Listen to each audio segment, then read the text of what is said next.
Now, going back to our original layer, just checking this the right layer, our next step is adjusting the lines so that we can already have just the line work of our characters. So I will erase the spheres here that we used to map out our character. Alternatively, you can do the new clean lines on a new layer, but I like doing it this way on the same layer.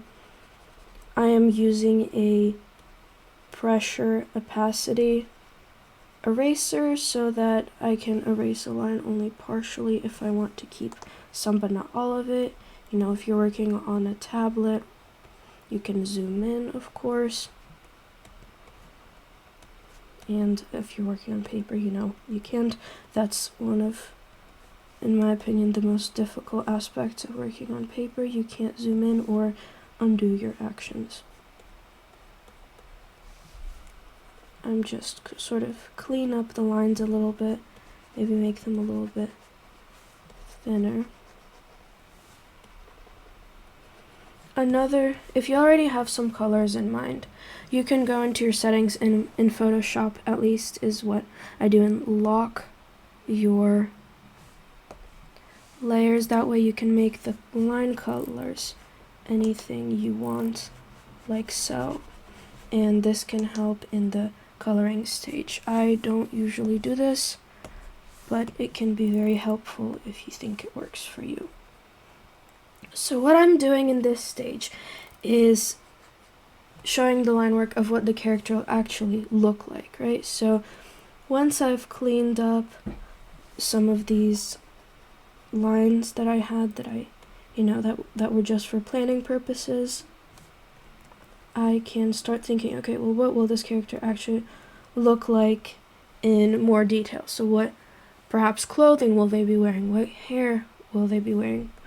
In this case, this is going to be a she and a girl, and I think I will give her boots just because that's one of my favorite type of shoes to draw. So they will be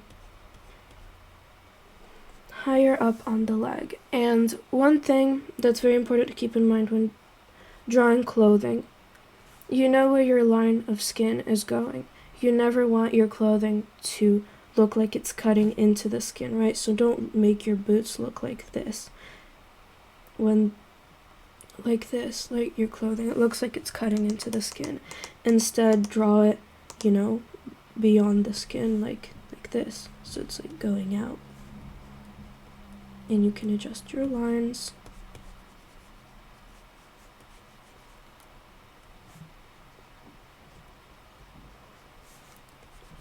Like so.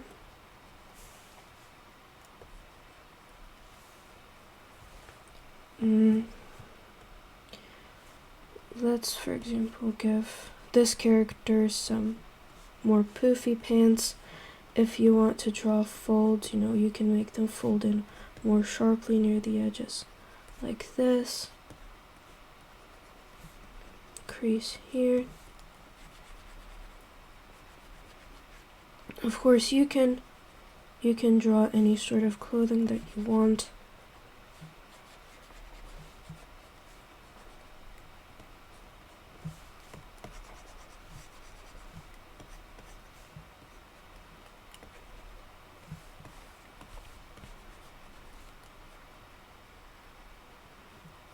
So usually how I'll draw creases in clothing, I'll draw them like triangular triangles, darker triangles for shadows.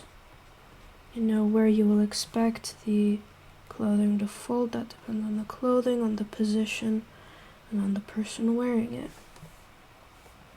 So these are going to be my pants, and then maybe a larger emphasized sort of jacket.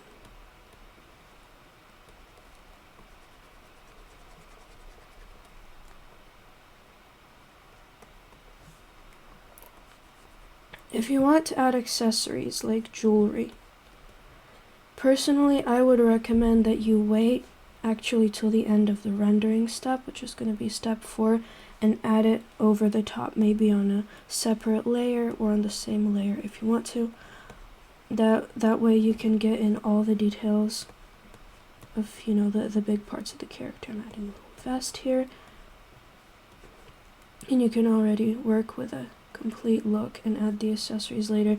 However, you know, if it's something that's really going to impact how your character looks in the intermediate steps, maybe it's something very large or that will create a big fold in their clothing, you might want to add it later. But if it's something small, like little earrings sticking out from under their hair, or a necklace, something delicate, I would recommend that you wait till the end. It's easier that way.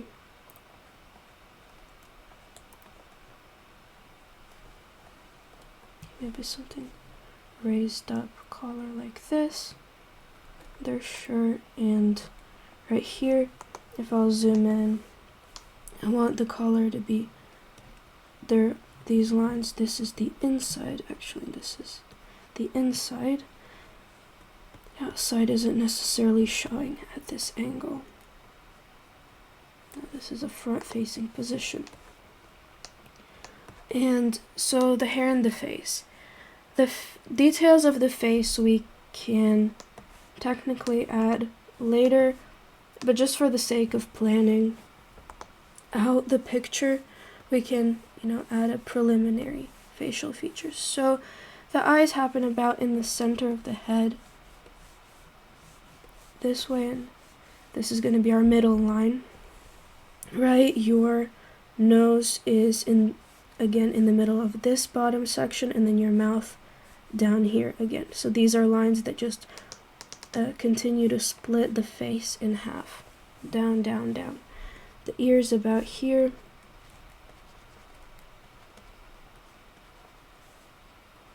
In natural looking drawings, you're going to want to have your eyes, you know, to have about the size so that the eyes are here, then one eye fits in between right here, and the other eye.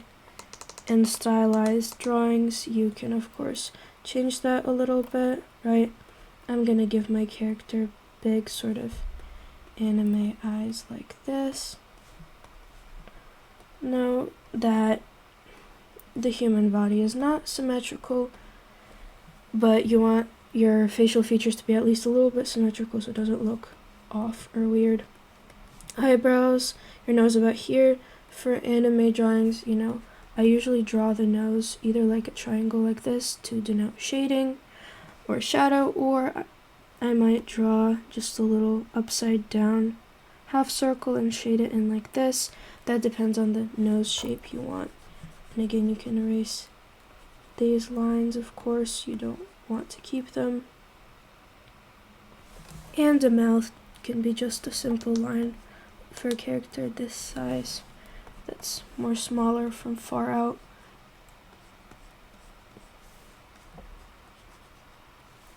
And then I would recommend that on this stage you can also get some ideas on the hair style that you want. I might do a separate video on hair just because there's really a lot there. Just for now, I'll do a short hairstyle like this. The part at the middle, and just kind of curling around, maybe bangs like this, and erase the top of the head so you can't see the top of the head through the hair.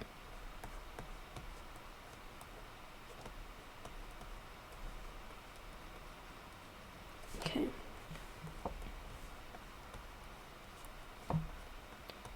Hair is, besides the eyes, hair is also a very, you know, important aspect in a lot of anime style.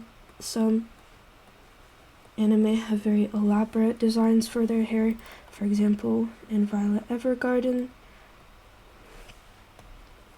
I personally find that style very intriguing if you would like to look at it sometime. But here we can again transform and see if we need to change anything.